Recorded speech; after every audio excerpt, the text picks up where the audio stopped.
In these examples, we are going to look at how we would factor a trinomial whose leading coefficient is 1.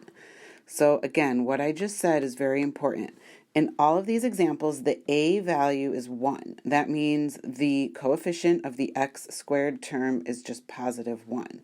So when our a value is 1, we really only have to worry about two things. So let's take a look at part A. The first thing we need to worry about is finding two numbers that multiply to 33, or two numbers that have a product of 33.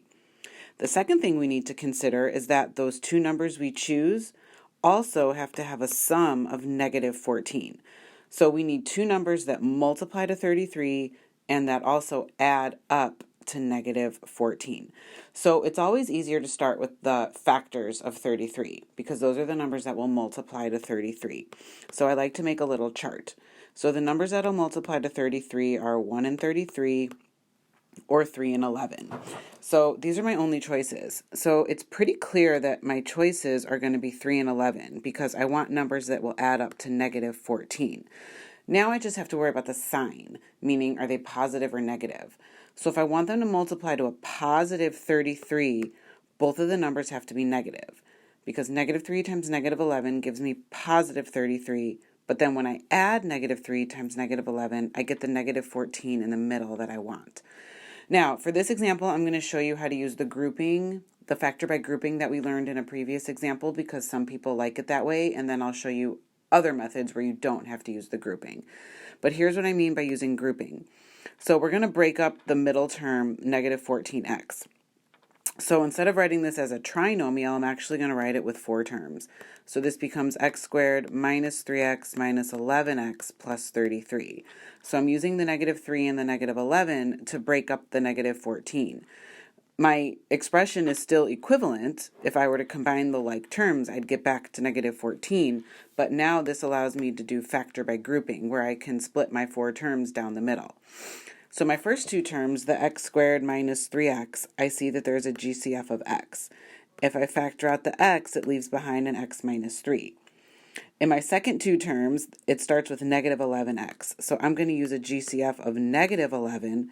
And then what that does is that changes the sign, so I still get x minus 3. Now, if we were in the classroom, you'd see me doing my happy dance because this is how you know that you're on the right track for doing the problem. As soon as you see that your two binomials match, you should say, yes, I'm on the right track. So you know that you have the confidence to finish the problem because you're on the path. So now all I have to do is put my answers together. So the first x and then the minus 11, that forms one binomial. And then the binomials that match, the x minus 3, that forms my other binomial, and there's my final answer. Now, if I were to FOIL that out, check by multiplying, I would get my original trinomial, the x squared minus 14x plus 33. All right, let's look at part B. Now I need to multiply to 70, and at the same time I have to add up to negative 17. So my choices of factors for 70 are 1 and 70, 2 and 35, 5 and 14, and then hopefully you recognize that you want to end up with 7 and 10. So 7 and 10, if I make them both negative, they will multiply to positive 70 and they will add to negative 17. Now, at this point, since our a value is 1, remember that's the big kicker here, I don't have to do the grouping method I did in part A. Once I have my negative 7 and my negative 10, I have my answers. So my binomials are x minus 7, x minus 10. Now, let's just do a quick check to make sure. So if I FOIL that out, I get x squared minus 10x minus 7x plus 70. And then if I combine like terms in the middle, I get my x squared minus 17x plus 70. So I know my answer of x minus 7 times x minus 10 is correct. Let's take a look at part C. I want all the factors of negative 36. So again, I can use 1 and 36, 2 and 18, 3 and 12, but hopefully you recognize the choice you want is 4 and 9. Now, I have to multiply to a negative 36. So one of my two factors has to be negative. So in order to add up to positive 5, I want the 4 to be negative and the 9 to be positive.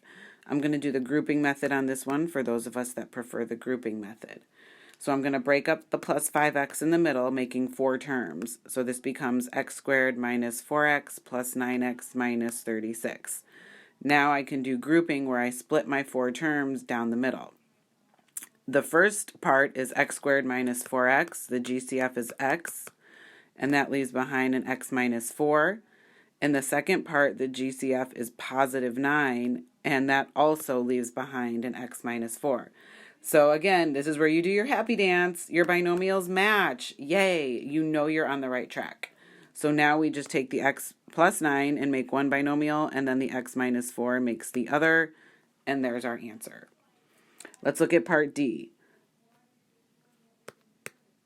In part D, I need factors of negative 24. So 1 and 24, 2 and 12, 3 and 8, 4 and 6. Now, I need to add up to negative 11. So you might be thinking, oh, hey, this is a no-brainer. I want 3 and 8. But, look at the signs. If I want to multiply to negative 24, one of my numbers has to be negative. That means it's either a negative 3 and a positive 8 or a positive 3 and a negative 8. Those would add up to 5 or negative 5, not negative 11. So I'm ruling out 3 and 8. I'm also ruling out 1 and 24, 2 and 12, 4 and 6. So now what? Well, hey, guess what? Sometimes your trinomial is prime. If you can't find any integer factors of negative 24 that also add up to negative 11, then this is a trinomial that cannot be factored. Later on in Unit 8, we'll talk about what that means, but for right now, we just say it's prime. Let's take a look at part E. I want to multiply to negative 42, and at the same time, I want to add to negative 1.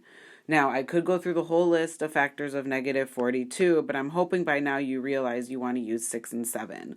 And you want the 6 to be positive and the 7 to be negative because that's what adds up to negative 1 in the middle of your trinomial. Let's do the grouping method. So if I split up my middle term, I get x squared plus 6x minus 7x minus 42. Now I can split it down the middle. In the first part, my GCF is x, and it leaves behind x plus 6. In the second part, since I'm leading with negative 7, I use a GCF of negative 7, and that changes my sign to x plus 6. Do your happy dance because your binomials match. And then here's your answer, x minus 7, x plus 6. Boom. All right, let's take a look at part F. I want to multiply to positive 10. Well, 1 and 10 aren't going to work because that doesn't add up to 5. 2 and 5 will not work, so we have another example of a prime trinomial. Now, here is my word of caution. Now that you know prime is a possible answer, don't start writing it for everything, please. You have to exhaust all possibilities.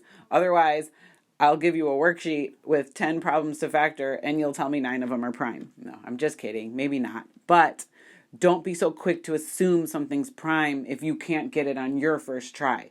Keep trying until you try everything, and then you'll realize, okay, if nothing works, now I can say that it's prime.